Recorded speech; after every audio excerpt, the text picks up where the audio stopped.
Vous écoutez Radio Légumes et compagnie, le balado consacré à la culture et l'entretien des plantes comestibles.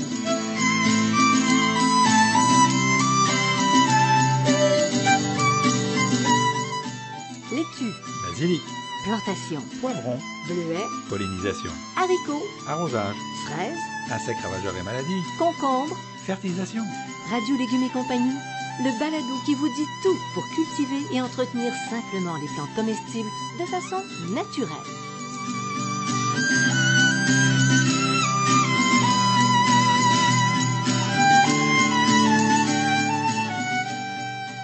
Cette émission vous est offerte par Planète Jardin, parce que nous aussi, des plantes, on en mange.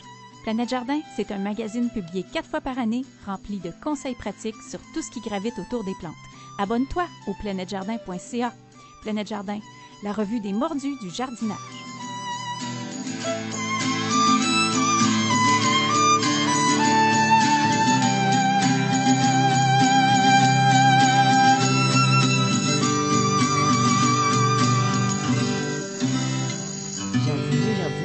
Un beau bonjour, bienvenue à Radio Légumes et compagnie, c'est Janine Ross qui vous parle et je suis en compagnie, ben oui, de Bertrand Dumont, horticulteur, auteur, conférencier et spécialiste des plantes comestibles, n'est-ce pas Bertrand? Oui, bonjour Janine, bonjour tout le monde. Bertrand, Oui. je vous ai apporté un chapeau. Ah, Ouais, mon chapeau, celui que j'utilise quand je pense que je suis un explorateur. ah oui, bon, Il ressemble un d'accord. petit peu au chapeau Ça t'arrive d'être australien. explorateur, toi. Ouais. Qu'est-ce qu'on explore Alors, aujourd'hui? Ben, c'est parce que je voudrais que tu te transformes en Indiana Jones, juste le temps d'une question. T'en penses? Oui, ben, je vais essayer, mais ça va être difficile quand même parce qu'il était pas mal plus beau que moi quand même. Non, mais regarde, on veut faire un voyage archéologique. Alors, je te mets le chapeau, Ouais. schlac, et puis là, tu réponds à mes questions. Je vais d'abord essayer de ne pas vous courir sur l'haricot. Je veux dire ça. Ben, parce qu'on va parler des haricots On parle aujourd'hui. des haricots, c'est sûr. Donc, je vais essayer de ne pas vous courir sur l'haricot. Même s'ils sont verts ou écossais, il ne faut pas se courir sur l'haricot, ce qui veut dire faut pas s'énerver mutuellement, OK? Non, d'accord. Donc, on va essayer de faire ça avec beaucoup de plaisir. Donc, on va se garder une petite retenue, c'est ça? Alors, Indiana Jones, écoute tes questions. Ben, j'ai entendu dire, Oui. et nous sommes nombreux d'ailleurs, parce que la rumeur a fait le tour, mais quand même, originaires, les haricots à écossais, les haricots verts, Des Andes. Bien non, justement, on a pensé longtemps que c'était des Andes, mais on s'est vraiment gouré. Ce sont des Andes et de l'Amérique centrale.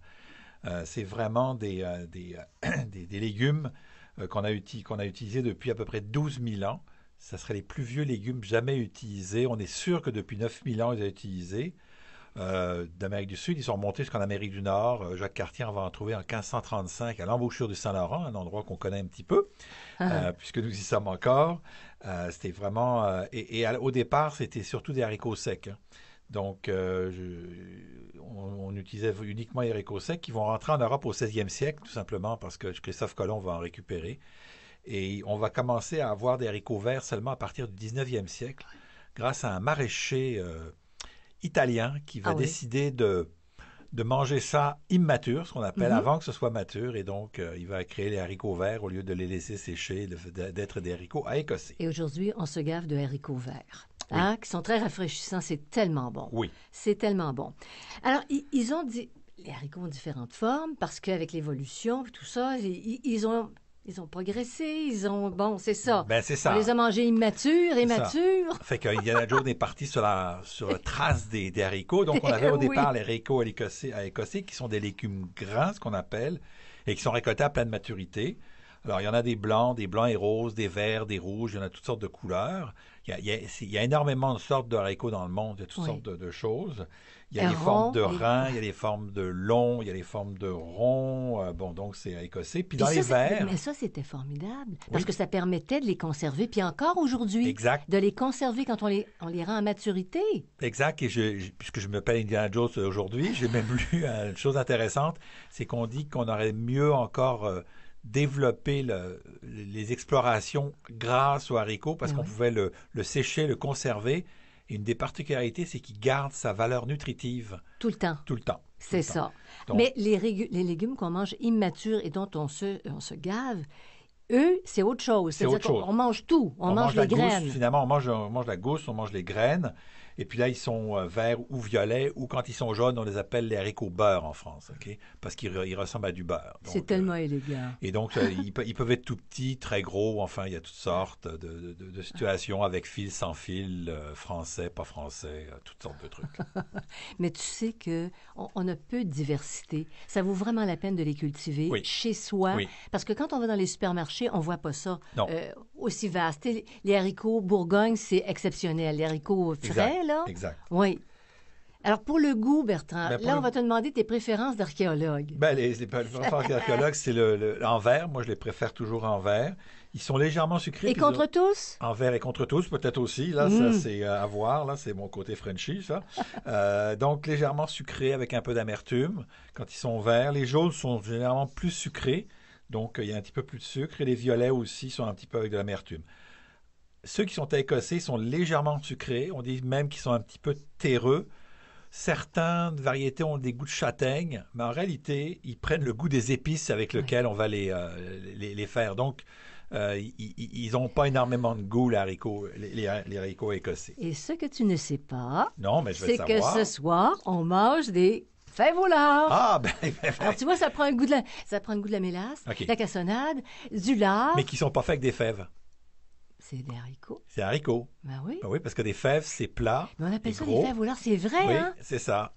Et les Anglais font les fèves au lard avec des French beans. Avec des French beans. Essayez de comprendre tout ça. C'est pour ça que ça prend des archéologues. Hein? Mais il y a une chose qui est certaine, on en mange depuis 12 000 ans. Et tant mieux, ça nous a sauvés comme race. Oui. Merci les légumes. Oui, et puis les fèves, provoquent plus de flatulence que les haricots. Ah bon, oui. Donc, c'est pour ça qu'on préfère les haricots aux fèves. On est plus raffinés aujourd'hui. On s'évite les flatulences. Alors, évidemment, là, tu ouvres un petit peu le dossier. Les qualités nutritives, ça ne se perd pas. Mais c'est quoi, au juste, que tu as trouvé dans tes recherches archéologiques? D'abord, c'est peu calorique. Hein? Donc, surtout le haricot vert, il n'y a presque pas de calories. Donc, c'est merveilleux pour les régimes non caloriques. Là, maintenant, il y a tellement de régimes caloriques qu'on ne sait plus. Mais si vous faites un régime non calorique, c'est parfait. Il y a beaucoup de fibres alimentaires, dans les deux cas. On trouve du phosphore et du potassium, mais il y a surtout 11 oligo-éléments et 8 types de vitamines, ce qui est quand même important, là. Donc, c'est très nutritif, là. Et comme ça se conserve, bien, effectivement, on peut se promener avec pendant longtemps. Excellent pour la santé. Puis aussi, je pense que c'est une plante Bouddha. Elles sont des plantes Bouddha. Elles se contentent, il paraît-il, de presque rien au niveau de la culture. Oui, ce sont des plantes peu gourmandes et moyennement assoiffées. C'est-à-dire qu'elles ne demandent presque pas d'engrais et l'arrosage un petit peu pour les maintenir. Elles ne demandent pas d'engrais pour une raison principale, c'est qu'elles fixent l'azote du sol par des nodosités qui sont dans le sol. Et donc, c'est pas besoin de rajouter de l'azote. Et au contraire, si on rajoute trop d'azote, on aura moins de légumes. Donc, on va avoir plus de feuilles et moins de gousses. Donc, c'est vraiment pas gourmand. Hein? Non. Bon, les haricots nains, vous parlez des haricots... Je vous vois. C'est parce que vous êtes un archéologue aujourd'hui. Ah oui, c'est pour ça.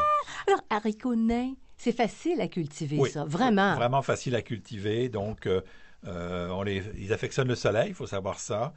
Et l'élément le plus important, c'est l'arrosage. Il ne faut pas que ça manque d'arrosage, mais il ne faut pas que ce soit trop arrosé non plus. Okay? Donc, il faut arriver à bien maintenir l'arrosage comme il faut. Et le haricot nain, est-ce qu'il donne une seule récolte? Non, le haricot nain va donner plusieurs récoltes. On peut le semer 2 fois dans la saison, une fois au printemps et une fois un petit peu plus tard pour avoir une deuxième environ 2 à 3 semaines plus tard. Ça étend un petit peu plus longtemps. Parce qu'ils viennent à maturité à peu près tout en même temps. C'est ça l'histoire. Hein? C'est ça, un petit peu plus tard. Mais on a 2 méthodes pour le haricot. On peut les semer directement en pleine terre, mais il faut que le sol soit bien réchauffé. Donc, au minimum 15 degrés jusqu'à 18 degrés. Moi, j'ai trouvé un truc maintenant. J'ai acheté un thermomètre à compost et je regarde la température de mon sol parce que le haricot, si le sol n'est pas assez chaud, il ne lève pas. Ah non, ça n'a pas marché. Pendant combien d'années je l'ai fait? Oui, pendant ça ne fonctionnait pas. Puis dès qu'on attend qu'il fasse 18 degrés, c'est bon. Si jamais vous voulez vous aider, notamment si vous avez des insectes, je reviendrai tout à l'heure, mais vous pouvez aussi les faire dans les pots de tourbe à l'intérieur. Donc, vous en mettez 3 dans un pot de tourbe, vous les laissez partir. Et quand ils ont 2 feuilles vraies, parce que les 2 premières feuilles, c'est les cotylédons, ils ne servent à rien. Donc, quand 2 feuilles vraies, là, vous pouvez les sortir à l'extérieur. Vous enlevez le haut du pot, parce que souvent, le haut du pot va faire mèche, et vous les plantez Dans les deux cas, on met ça à peu près à 2 cm de profondeur, l'haricot, là. Ça va bien. Et puis, j'ai fait un test, moi, un jour. J'ai utilisé des haricots trempés dans l'eau avant. On dit parfois qu'il faut tremper les graines quelque temps avant, Oui. puis pas tremper avant. Et finalement, ceux qui n'étaient pas trempés ont germé plus rapidement que ceux qui étaient trempés. C'est fou, hein? Pourtant, en principe, ça initierait la germination, mais ça a l'air pas. que non. Bon, OK. Maintenant, précautions particulières à prendre pour avoir le plus de rendement. Bertrand, ça, c'est important parce que, on va le dire à tout le monde parce que ce n'est pas un secret, on fait notre production pour l'année. Oui. Hein? Oui. Alors, mais pour augmenter nos rendements, parce que certaines années... Mais pour augmenter les rendements, il faut mettre ce qu'on appelle du rhizobium, techniquement. Et là, le rhizobium, on a des difficultés à en trouver. On peut le remplacer par du mycorhize et c'est avec ça qu'on va avoir les meilleurs rendements. Vous écoutez Radio Légumes et compagnie, le balado consacré à la culture et l'entretien des plantes comestibles.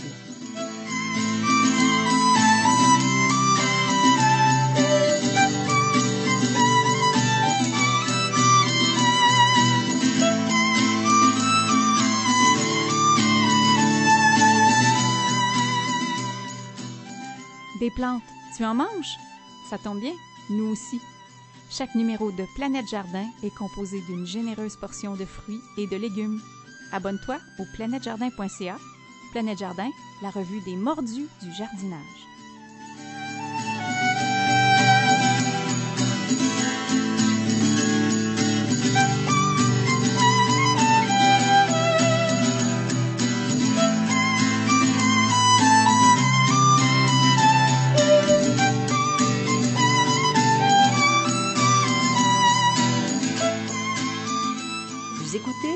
Radio Légumes et compagnie, le balado consacré à la culture et l'entretien des plantes comestibles.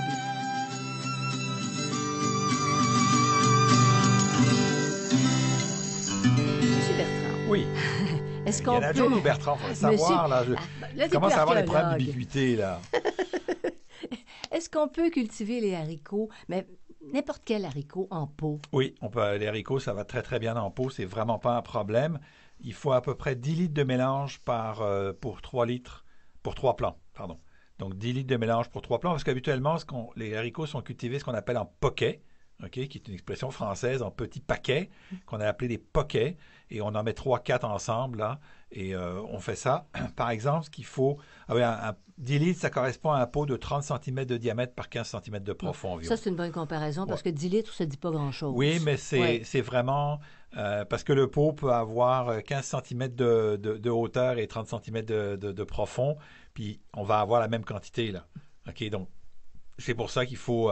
moi, je le donne en termes de litres. Ça permet d'avoir un meilleur calcul, parce que mettons que si on a un pot de 40 litres, on pourrait mettre 4 fois 3 plants. Puis mettre le nombre de plants en conséquence, c'est ça. Puis il faut prévoir une petite chose, là, parce que dans l'entretien, on va en parler, c'est le butage. Les plants, il faut qu'ils soient butés. Donc, on rajoute un petit peu de terre. Il faut se garder un petit peu de terre pour pouvoir mettre au pied des plants pour les tenir sans ça, ils tiennent mal. Parce que c'est ça, c'est bizarre. Elles font pas des grosses racines. Non. Les haricots font pas. Non. Et elles se désabrillent. Oui, effectivement. Hein? On retrouve toujours les... Fait que ce qu'on va faire, c'est qu'on va faire, on va buter, ce qu'on appelle, faire une petite butte au pied des tiges. On va rajouter de la terre. Alors, dans le potager, c'est pas compliqué. On prend la terre qui est en place.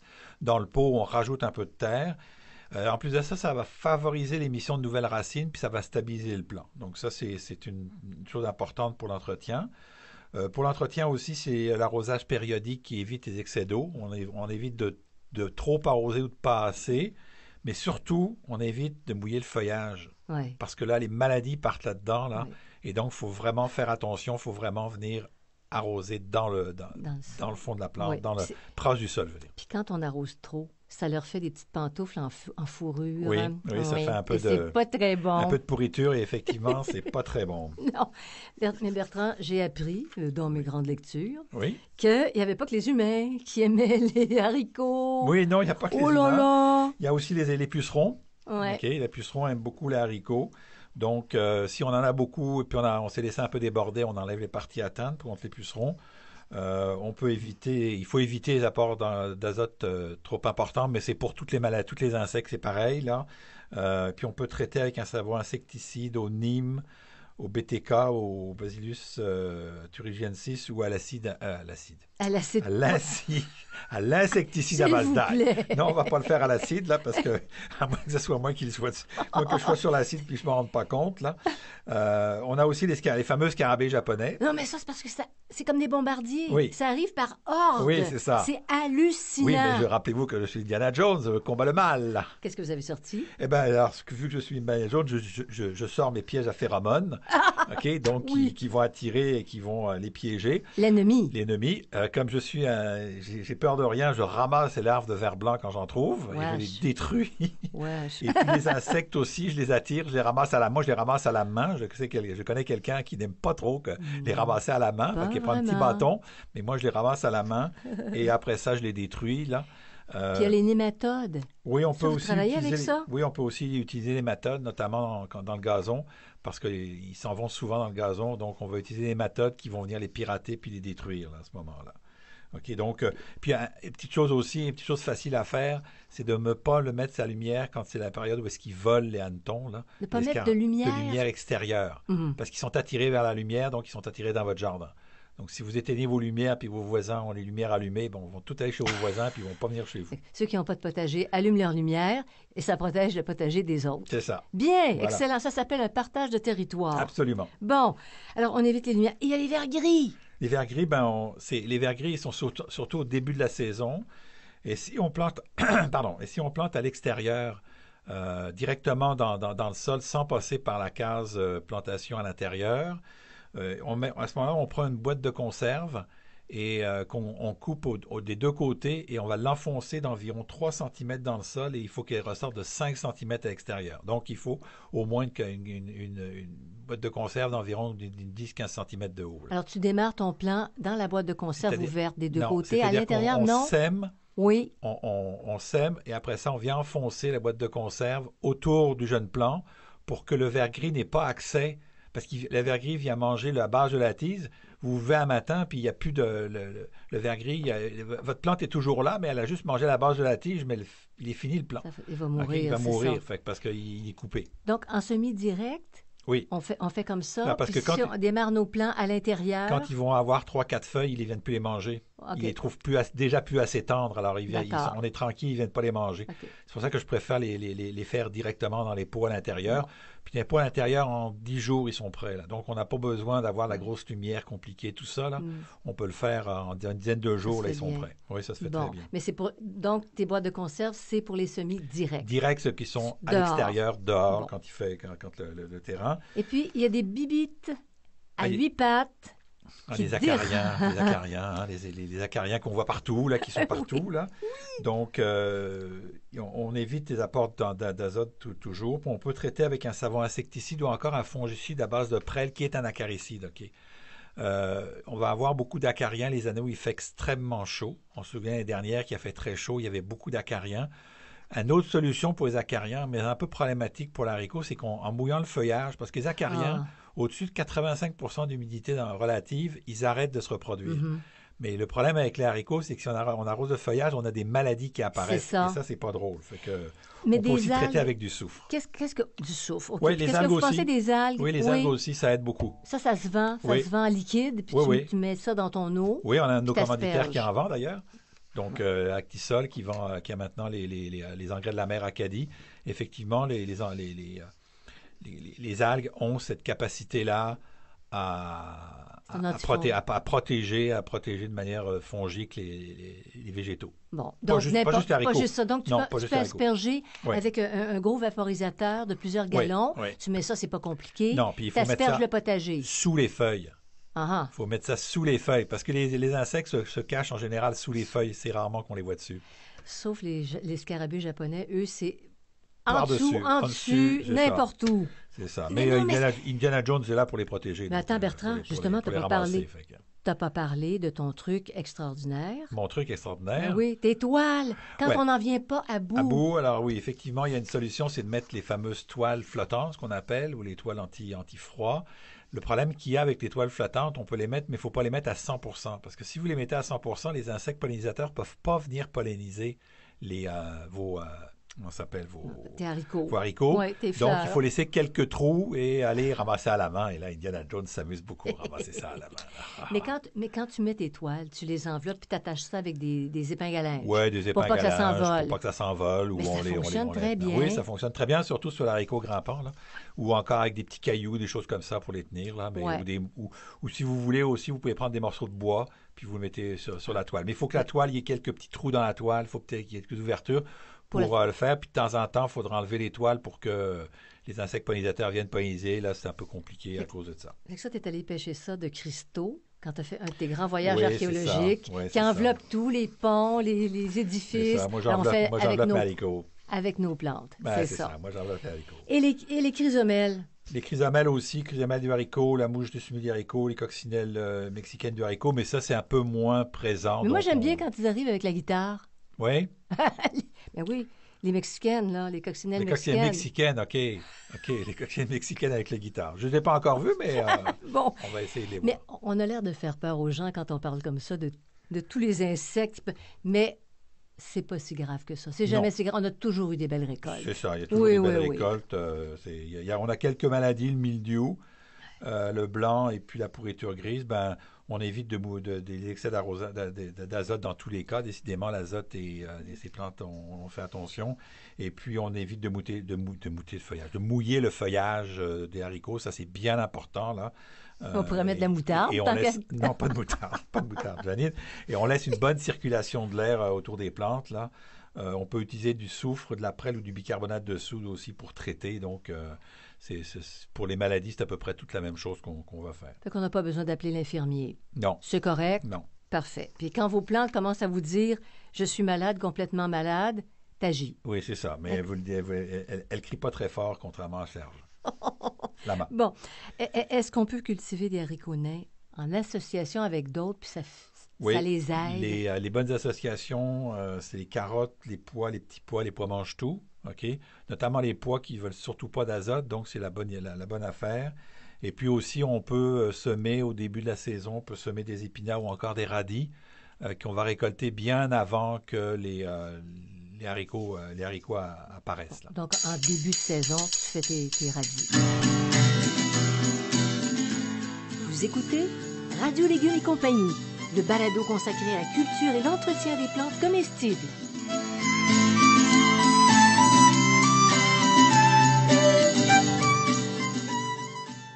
Pour votre potager, vous êtes à la recherche d'informations fiables et adaptées au Québec? Bertrand Dumont vous propose 4 livres. Vous débutez un potager? Procurez-vous le potager urbain facile et naturel. Vous souhaitez jardiner sur votre balcon? Le tout nouveau potager en pot est pour vous. Les fruits vous intéressent? Le jardin fruitier facile et naturel répondra à toutes vos questions. Vous rêvez à de plus grosses récoltes? Le potager productif aborde entre autres la question des rotations et des associations au potager. Publié par les éditions Multimonde, les livres de Bertrand Dumont sont disponibles en librairie.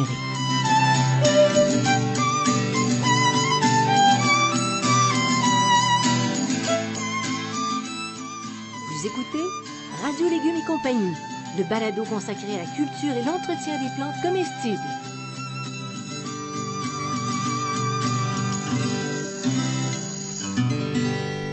Bon, OK, j'enlève ton chapeau. Oh non! Oh non, Oh non! plus d'archéologue. Oh on est non. rendu dans des choses Oh non. pratico-pratiques. Oh non!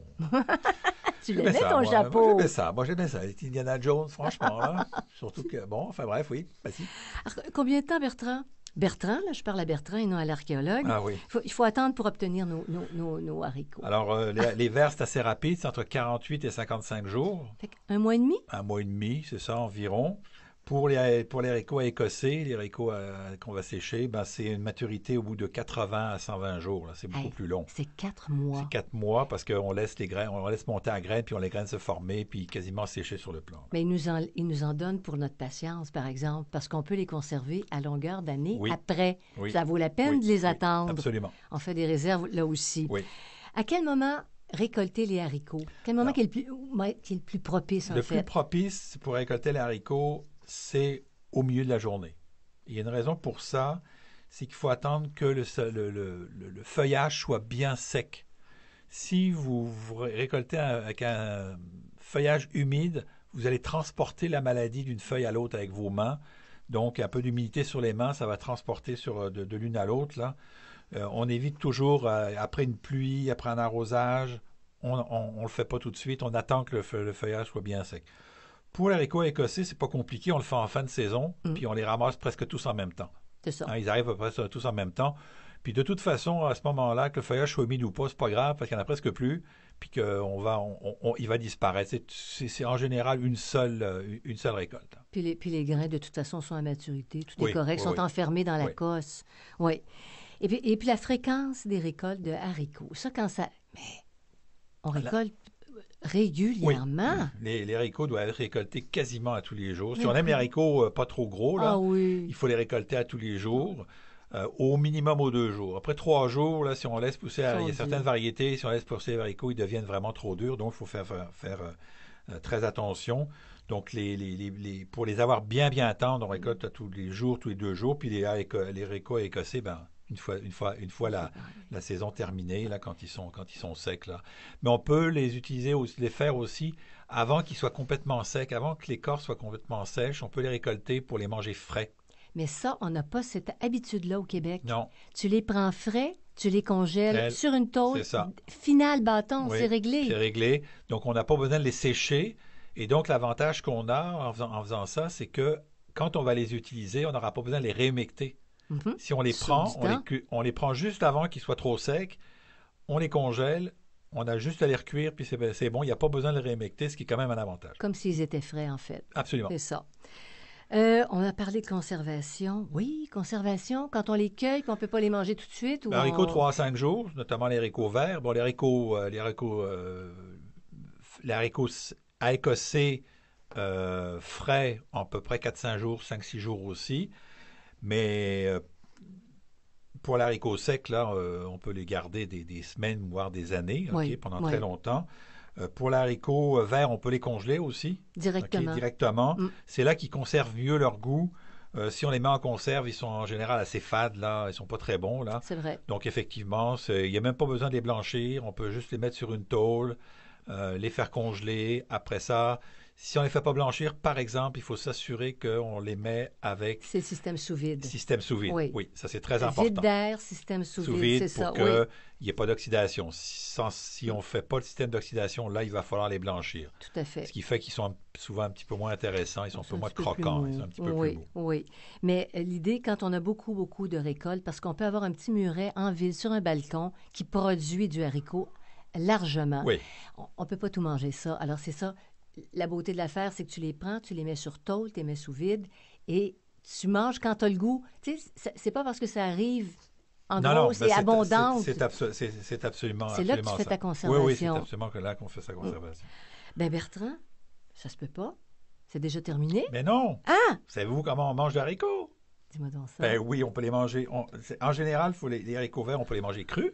Hein, il y en a qui mangent crus, moi j'aime moins, quand ils sont vraiment crus. On va les manger cuits à la vapeur, on peut les manger chauds ou froids. Par exemple, les haricots écossais, il faut absolument les manger cuits. On ne peut pas manger les haricots écossais non cuits parce que c'est dangereux, OK? Il y a à l'intérieur des haricots de l'acide cyanhydrique, ce qu'on appelle, en infime quantité, en très petite quantité. Mais si on mange beaucoup de haricots, ça peut devenir toxique à la fin. C'est le problème des microdoses, là, donc des doses qui reviennent de manière systématique. Donc, il faut qu'ils soient bien cuits. Et il a toujours fallu qu'ils soient bien cuits. Donc, puis il y a des variétés qui en ont plus d'acide cyanhydrique, il y a des variétés qui en ont moins. Donc, il faut faire extrêmement attention. Il faut bien les cuire. Puis alors là, on peut les manger chaud ou froid. Mais là, tu parles vraiment des haricots à écossais. Oui, des haricots à écossais. À écossais. Parce que la gourgane, si on la prend elle aussi très jeune, parce qu'il y en a qui mangent cosses et graines. Oui. Mais il faut qu'elle soit très jeune. Et là, l'histoire d'acide, est-ce que ça joue? Oui, la gourgane, c'est un peu différent parce que la gourgane n'est pas la même espèce que le haricot. Ah, OK. C'est autre chose. C'est autre chose. C'est une forme de haricot. Il y a plusieurs espèces d'haricots différents. Là, on parle des Phaseolus, ceux-là, dont on parle aujourd'hui. Mais l'autre, ça, c'est des Vicia. Donc, c'est une autre sorte, là. Donc, on garde votre recommandation. Quand on a des haricots à écossais, on les fait cuire. Ben, c'est comme on va manger ce soir. C'est ça, c'est ce qu'on va manger Hein, ce c'est ce soir. qu'on va manger ce soir. Puisqu'on mange Ben là, on mange des Bertrand, fémolards, faut que j'aille à la des French cuisine. beans. Alors, c'est tout pour aujourd'hui. Ben, on a eu le temps de faire une partie du potager. Ben, les haricots, c'est un parti. Quand même intéressante, hein? Puis je vous invite à nous suivre sur notre page radiolégumes.com. Vous pouvez vous inscrire à l'infolettre et vous rester informé de nos parutions. Puis si vous voulez écouter d'autres balados, ben, c'est l'endroit pour le faire. Parce qu'on commence à avoir une belle collection. Oui, là, on va avoir une belle collection à la fin de la saison. Alors, merci énormément à Planète Jardin. On remercie Xavier Gervais-Dumont pour la musique, Charles Gervais-Dumont pour le support technique. Cher Bertrand, Indiana Jones du potager, je vous remercie. Et moi, c'est moi demain. Et on donne rendez-vous à nos amis qui nous écoutent régulièrement. Et à une prochaine. À la prochaine. Bye Merci bye. à tout le monde.